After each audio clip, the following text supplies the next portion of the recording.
Welcome to new TV Telugu. Singareni ప్రైవేటీకరణను వెంటనే ఆపాలని ముఖ్యమంత్రి రేవంత్ రెడ్డి ప్రభుత్వాన్ని తెలంగాణ జాగృతి అధ్యక్షురాలు కల్వకుంట్ల కవిత డిమాండ్ చేశారు. సింగరేణి ప్రైవేటీకరణతో మునుగోడు మనుగడ దెబ్బతింటుందని ఆవేదన వ్యక్తం చేశారు. కాంగ్రెస్ ప్రభుత్వ నిర్ణయంతో ఇక్కడి ప్రజలు తీవ్ర ఇబ్బందులు ఎదుర్కోవాల్సి వస్తుందని వాపోయారు. సింగరేణి కార్మికుల సమస్యలు ఈ ప్రభుత్వానికి పట్టవా అని ప్రశ్నించారు కవిత. మనుగురు సింగరేణి పీకేఓసీ 2లో కవిత పర్యటించారు.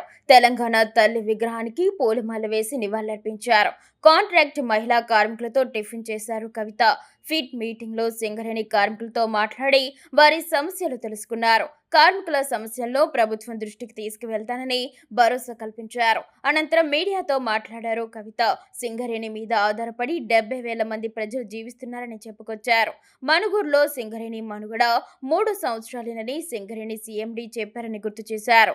పీకేఓసీ 2 మైన్ ని ప్రైవేట్ పరం చేయకుండా సింగరేణికే ఉంచాలని డిమాండ్ చేశారు. సింగరేణి కార్మికుల పక్షాన నిలబడి హెచ్ఎంఎస్ తో కలిసి తెలంగాణ జాగృతి పోరాటం చేస్తుందని కవిత పేర్కొన్నారు.